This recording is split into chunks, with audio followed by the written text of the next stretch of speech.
Jim. Who's that? Okay, good afternoon. I'm Jim Parker, CEO of Carter Machinery, and on behalf of the full Carter team, we are really excited to have you all here at our Salem facility. We're honored to host this event. You know, our country's had 44 presidents. We all know we've had a lot of great ones. All right? On the other hand, we've had and have presidents who simply don't have the experience or the skills to do the job this country needs done.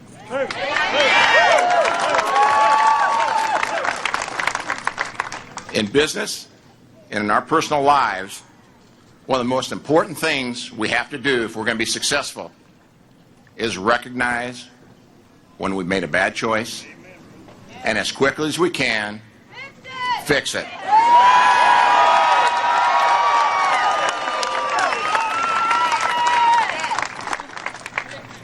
Four years ago, a majority of the American public made a choice they thought was right at the time.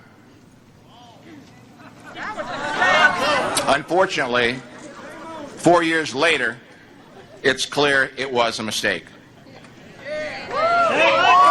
In November, we have a chance to change that. We have a chance to correct that mistake. The man beside me on the stage today is going to lead us back to the level of greatness that this country has demonstrated in generations past.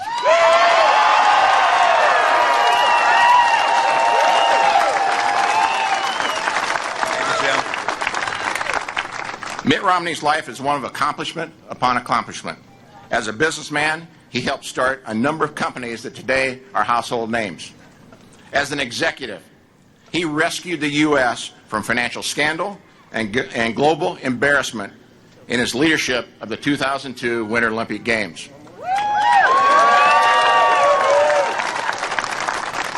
As a governor, he led the turnaround of a state mired in debt, and in the process, dropped taxes 19 different times.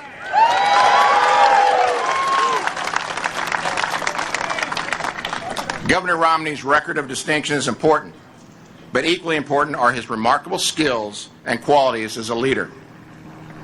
Mitt Romney is clearly a problem solver, but he's also a visionary. And more importantly, he's a visionary that can turn vision into reality. With unemployment stuck above 8% for the longest period of time since the Great Depression, with the economy trapped in unacceptably low growth, with federal government size and influence well beyond the point at which it can function efficiently and effectively, and with our military budget being cut to concerning levels, our country needs change and needs change now.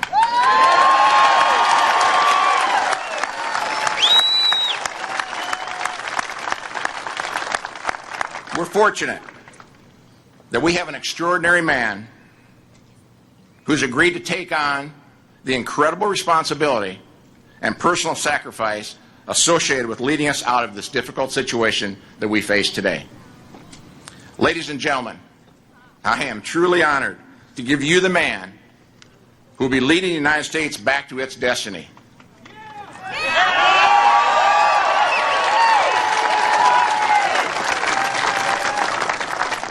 A destiny of being the greatest country in the world. The next President of the United States, Mitt Romney.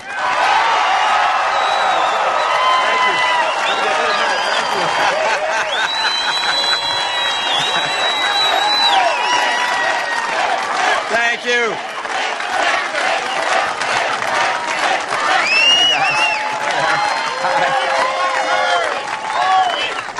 Thank you, Jim, for that introduction. Thanks to all of you here at Carter. My goodness, look at those pieces of equipment. I want to see them out there working, I'll tell you that.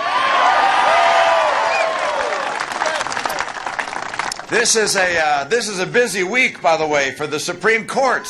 I think all their work highlights the leadership failures of our current president.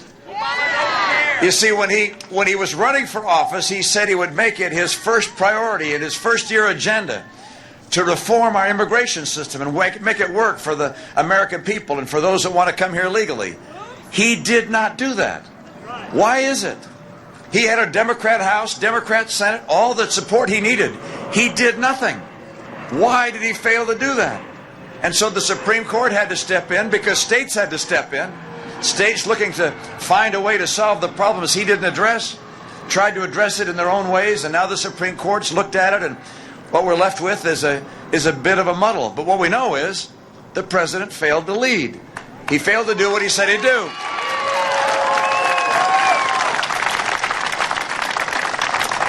And so instead of focusing on immigration and, of course, on the big issue, which was the economy and getting the economy going, he instead focused on putting in place his health care reform called Obamacare. Now, as you know, the Supreme Court is going to be dealing with whether or not Obamacare is constitutional. If it's not, if Obamacare is not deemed constitutional, then the first 3.5 years of this president's term will have been wasted on something that has not helped the American people. If it is deemed to stand, then I'll tell you one thing: we're going to have a president, and I'm not one that's going to get rid of Obamacare. We're going to stop it on day one.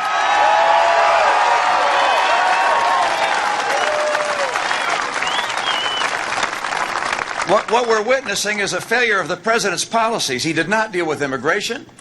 With regards to Obamacare, he put that as a higher priority than our economy, and as a result, we have had 40 straight months with unemployment above 8%.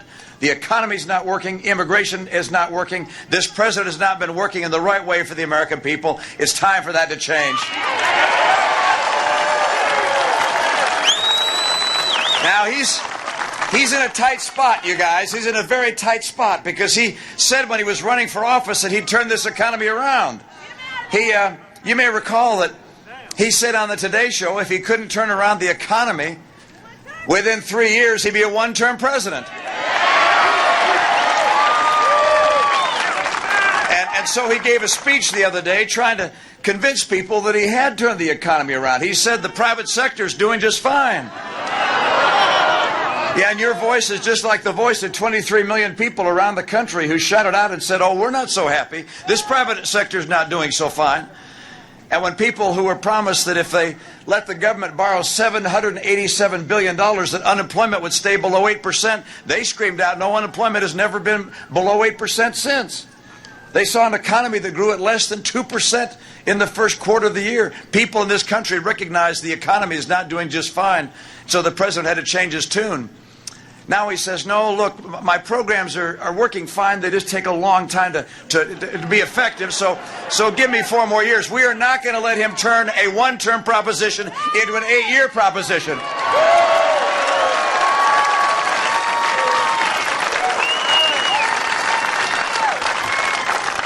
Let me ask you, do you think Obamacare is working just fine to get Americans back to work? Do you think that shutting down that Keystone pipeline from Canada is helping the American people? Do you think that raising taxes on small businesses like this are going to put American people back to work? And what do you think about that avalanche of new regulations? Is that helping Americans get good jobs? No, look, this president's out of ideas, and he's out of excuses, and in November we're going to vote him out of office.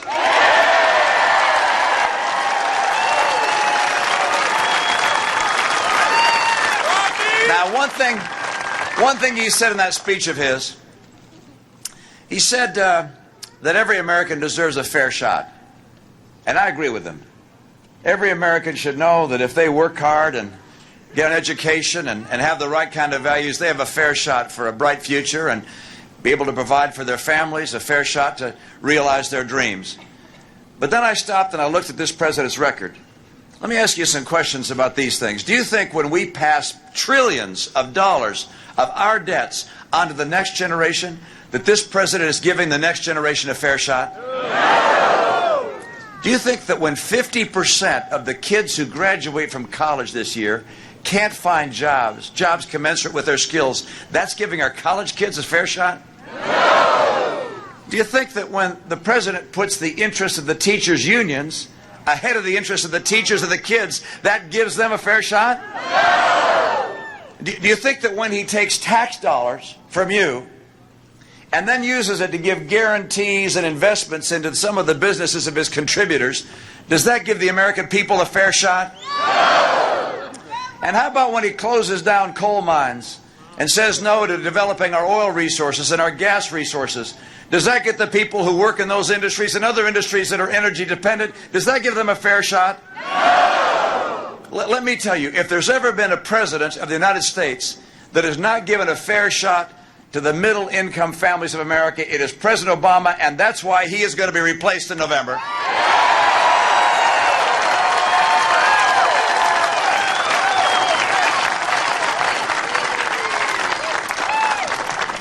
Let me tell you, if we get a new direction in this country, you're going to see an economic resurgence that's going to surprise a lot of folks. I'm convinced America's economy is going to come roaring back. I'm convinced that's going to happen. Let me tell you how we're going to do it. Number one, we're going to take advantage of our energy resources, our coal, our oil, our gas, nuclear, renewables. The president, the other day, the president said that he's in favor of all of the above. And I wondered what he meant, because he's made it harder to mine coal, harder to use coal, harder to get a reliable supply of natural gas, harder to get drilling for oil. So I wondered how he could say he's for all of the above. And then it hit me.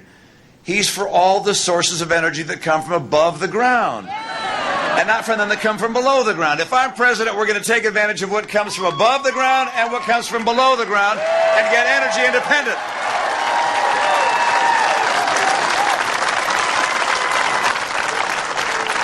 Let me tell you what else I'm going to do. I'm going to take advantage of trade with other nations.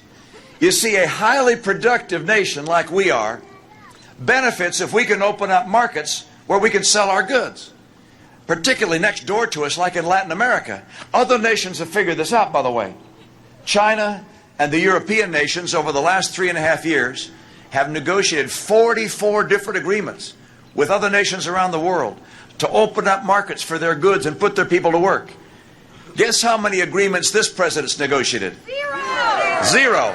No new agreements to open up markets for American goods. I will go to work to open up markets and make sure we trade with them on a fair and free basis. And by the way, when they cheat, as China has cheated, stealing intellectual property, our patents, our designs, our know-how, our brand names, I will crack down on them. The president said he would. He didn't. I will. We'll get good jobs by trading around the world fairly.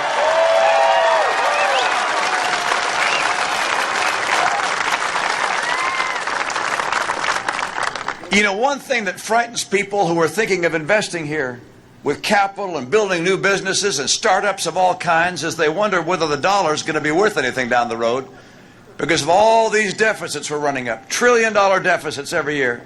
This president broke the record in debt. As a matter of fact, he has put together almost as much public debt as all the prior presidents combined. If I'm president of the United States, I will recognize that is not both wrong economically, it is also immoral for us to pass those burdens on to our kids. I will get us on track to a balanced budget.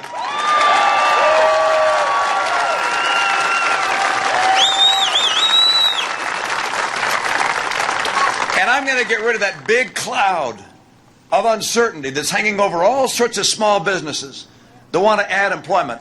I'm going to get rid of the cloud of Obamacare and return us to personal responsibility and states' rights as it relates to health care.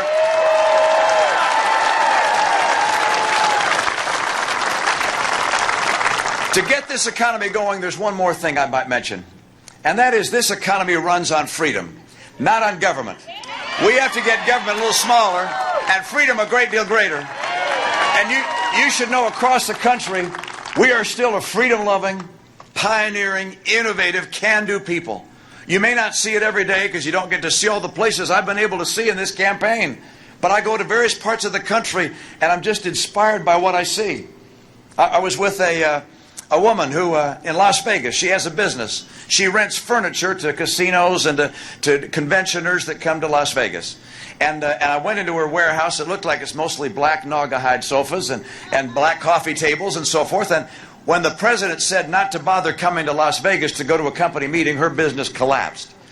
And she thought she'd lose all of her employees and lose her business. But then she had a can-do idea. She said, I'm going to have these people learn how to make furniture, not just rent it. And so now she makes furniture, and she sells it around the country, and she employs her people. That's the kind of attitude that exists in this country.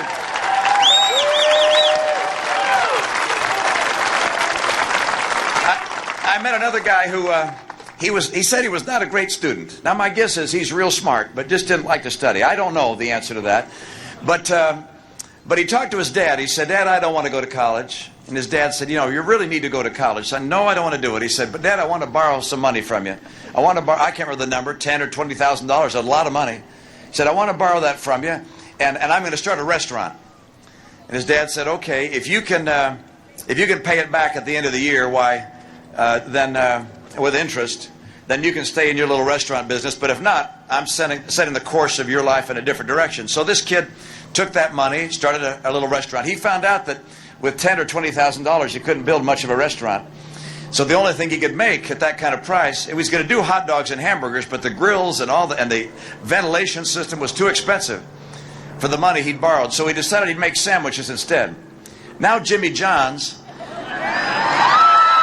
has a lot of restaurants, hundreds, thousands of restaurants, employs a lot of people. That's the kind of can-do attitude that exists in this country. I met a guy named Harold Ham. Harold Ham is a truck driver for 10 years. Saves his money driving trucks to get an education. Gets a college degree in geology. He happens to look at maps of the United States. Concludes that there must be some energy in the mountains of North Dakota. And so he goes up there and starts drilling for oil. First well, nothing. Second well, nothing. 16 straight dry holes. Gets nothing. I'm told that a dry hole costs about $5 million. I can't imagine where he got the investors to give him that kind of money. On the 17th hole, they got their return because they hit that black gold known as oil. Now it's estimated that in this Bakken range, there are about 20 billion barrels of oil. Harold's doing just fine, by the way. American entrepreneurship, innovation, freedom and free enterprise drives our economy, and I'm going to bring it back.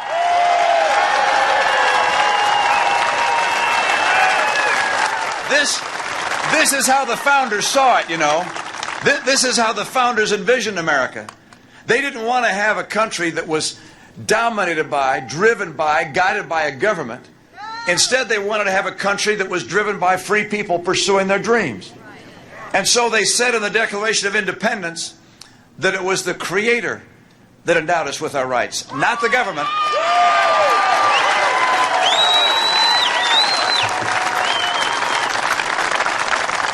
And you know those rights. They said we would have the right of life and liberty and the pursuit of happiness.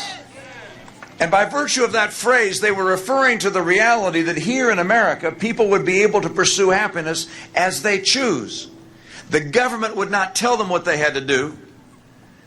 We would not as a nation say to people that you can't achieve your dreams because of the place you're born or the language of your origin. Instead, we said, this is the land of opportunity. This is where you can pursue those dreams. That is what has made America what it is. It is not government. It is free people pursuing their dreams. We want dreamers here in America.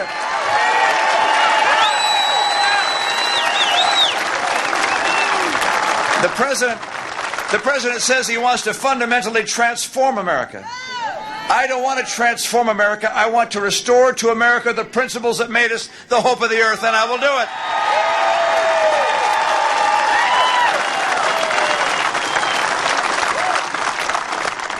And the consequence of doing this right, compared with going down the path we're on, could not be more stark. The president's put us on a path to Europe. Europe doesn't work in Europe. It'll never work here. The right course for America is to restore those principles that made us such a powerhouse. Economic freedom, small government, taking advantage of our natural resources like our coal and oil and gas, having trade with other nations, cracking down on those that cheat, having a level playing field between labor and management, building infrastructure that makes us more competitive. There are things we will do, I will do if I'm president, that will get this economy going again. And as a result of doing that, we'll put people back to work and convince the American family that their kids will have a bright future. That's what this election is about, getting America to work again for the benefit of the American people and the world.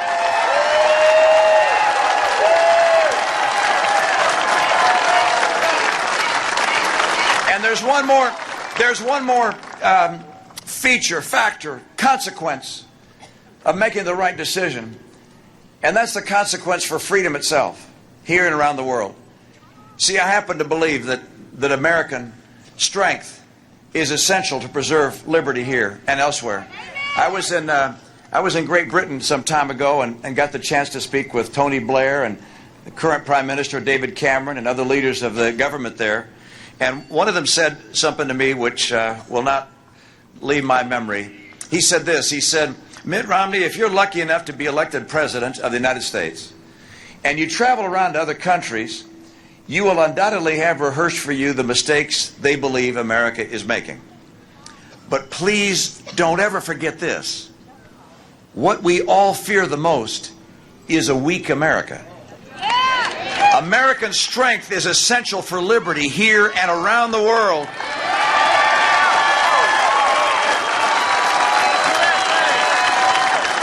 The world has seen that strength time and again. The world has seen a strong America in the past. I was on Memorial Day in San Diego and celebrating with our veterans the honor associated with those who serve our country and those who've served it in the past. 3 of the veterans I introduced were from the Second World War, one of whom was a lookout on the USS Tennessee on the day of Pearl Harbor. He said as he looked up and saw the aircraft coming in, his eyes locked on the eyes of the pilot that was bringing in armament that would attack our ships. He was injured in that conflict that day, but he wanted to serve for 33 years in the U.S. Navy. And the audience applauded as they recognized his sacrifice for America. But you know, these WW2 veterans are not as many as there used to be. And those that are still with us can't hold the torch of freedom as high as they used to. It's not America's torch, but it's America's duty and honor to hold that torch of freedom and hope and opportunity. It's our time. We've got to seize that torch. I love this country. I love what it's going to do for the world. We have to be strong. We have to have strong families and strong values, a strong economy and a strong military. American strength is key to the world. I'm going to bring it back with your help. We're going to win in Virginia. We're going to win in November. Thank you for your help. We're going to get the job done and keep America the hope of the earth. Thank you so much. Thank you.